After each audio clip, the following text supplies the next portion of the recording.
No! Wait! Buster, give me your receipt. We need to split up. You get them to chase you out of town. I get the receipt to the court. Go! Buster and Dermot climb into the truck with Betty and she speeds away. The Russians drive after her. Mrs. Brown stands up and starts walking. She pats her clothes in surprise. I'm dry! I love the movies. Mrs. Brown comes out of a passageway and runs down a cobbled street. A Russian interpreter steps out behind her, but a cyclist jumps off his bike and grabs him. The interpreter and Mrs. Brown stare at each other, then she runs. Betty speeds through some posts to go off-road. Mrs. Brown sprints down the street with the interpreter behind her. She jumps into the back of a rubbish cart. The police cut Gregor off and stop him following Betty. The interpreter runs past the rubbish cart and goes the wrong way. Mrs. Brown pulls herself up and spits out some greens. In court. I would like to call Mr. Rory Brown. Surprised, Rory gets up and walks to the witness box. I didn't do anything, Justice, I swear. Oh, I think I'm going to be sick. Hold tight! Betty, you can just dump us at the bus stop. Seriously, Betty, we're not going taking a bus, do we, Buster? Buster! Buster! Buster fell out when he was being sick. Where is he? Cops. Russians! The police block the road one way, Gregor's 4x4 blocks the other. More police come walking over the hill towards them. Get back in the fucking car!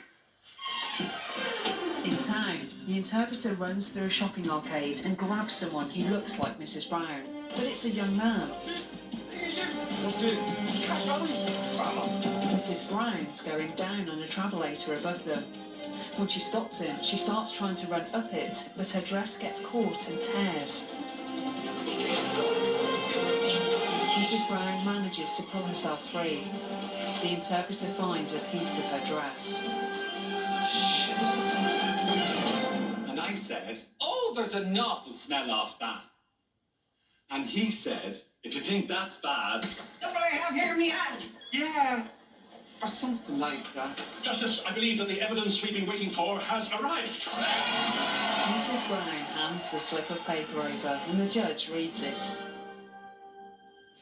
€20 each way, Maya's twin, at 5 to 1. Mrs. Brown, this is a betting slip. No, it can't be. Nelly spat my monkey, licked my left plum. Fuck! Cormac. Betty and Mark's truck has broken down outside the city. Well done, Betty. Now how will we keep this chase going? Piece of crap. Buster gave me a betting slip. Shit!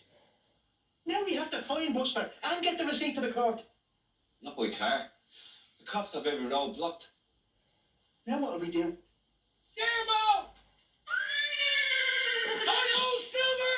Away! It's a horse! Dermot stares at him. Mrs. Brown, will you please tell the court what you believe is going on here? Justice, this is irrelevant. There is no receipt, so the woman should simply sell the stall for the 30,000 and let that be the end of it. How do you know how much I was offered? Mr. Irwin, do we have a conflict of interest here? Certainly not. I was told by one of my researchers. Whatever. Anyway, that is not the point here. Then we will hear what Mrs. Brown has to say. Dermot and Buster ride towards the city. Buster, would this be the horse you think we steal? Maybe. Back in court. It's a tough life. Standing at that stall day in, day out. Oh, it's beautiful on a sunny day. The market is buzzing and you stand there with a smile on your face and the sun beating down on your back. But you try that in January, when the wind is whipping around your legs. Your hands are so cold. You can't even make change. And why do I do it? Because my mother did it. And her mother before her, and so on. It's not just about the stall. It's about being part of something bigger. It's about Dublin. Kathy stands up. It's about being a part of Dublin. You won't find the real Dublin in the financial centre, or the banks, or trendy nightclubs, or even here in this court. The heart, pulse of real Dublin, is in Moore Street. Mrs. Brown smiles. Look in the gallery here. Immigrants from India, Nigeria, Pakistan, Iraq, Jamaica. I'm not fucking Jamaican. They've all blended seamlessly into Dublin culture. The new Dublin, they call it. There isn't any new Dublin. Moore Street has always welcomed the needy, the lonely, the lost of this city's people, and did so with an open heart.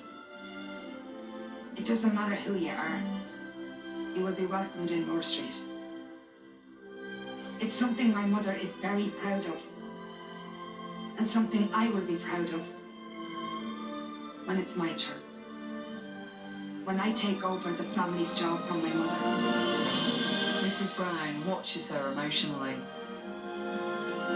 There are those who would clear it out, put Moore Street away and morph this city into a baseless copy of any other city.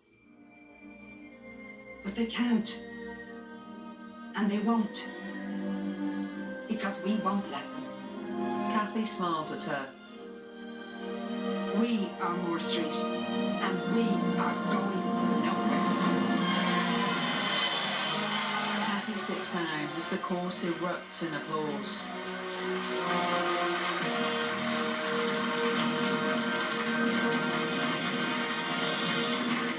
So then, no more evidence, Mr. Maiden Archer?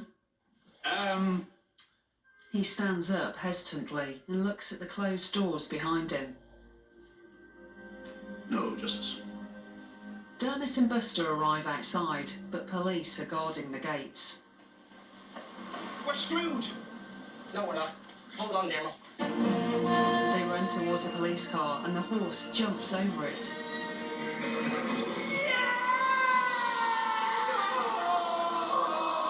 They carry on towards the court. I knew I could do it. You bastard. Don't ever try out like that again. Please, on the stairs. Hold on, Dermot. Come, get up. They ride inside.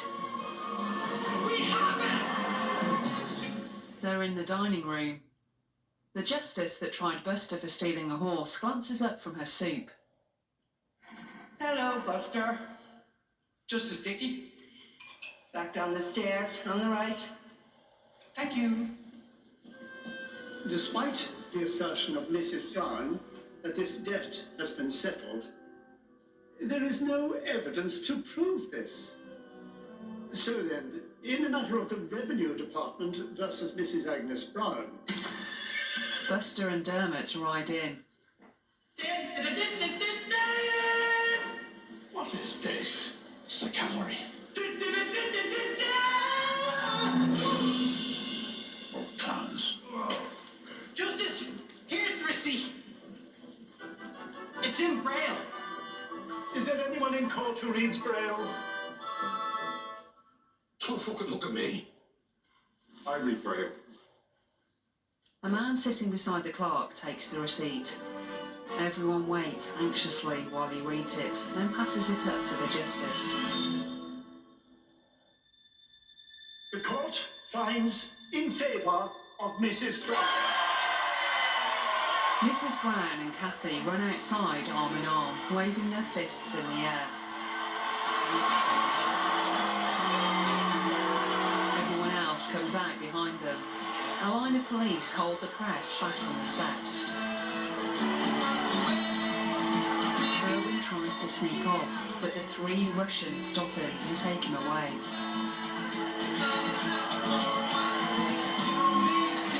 Mark and Betty arrive and run up the steps to join in the celebrations. You see? It all works out the way it's supposed to.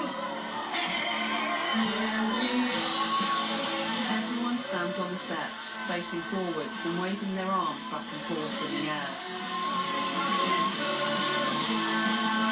They dance and turn to each other, spinning arm in arm with their neighbour.